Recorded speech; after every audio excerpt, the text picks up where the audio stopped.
endi onalari qizim sabr qil. Sabr qil. Hamma oilada ham sevgi, muhabbat bo'lavermaydi. Ering ishlayaptimi? Pul topib kelyaptimi? Ko'zingni oldida nagli zino qilmayaptimi? Urib bir joyini ko'kartirib sindirmayaptimi? Endi jinni sabr qilib turgan shu qizim, shukr qilgin.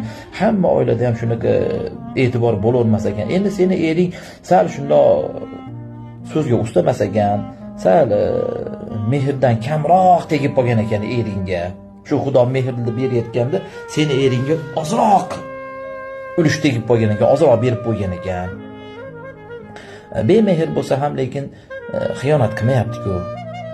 Topish tutishi yaxshi-ku. Sabr qil, hali yaxshi ham bo'lib ketadi deb onalar shunaqa deyish kerak-da. Yo'q, senga shunaqa qilyaptimi? Voy yaramasa, seni ko'ningga qaramadimi? U qildimi, bu qildimi deydigan bo'lsak, bettar gazini berib qizimizni aynitib qo'yamiz. Avvalgi onalarni shu qizlarni itarib surib turganda, bor deb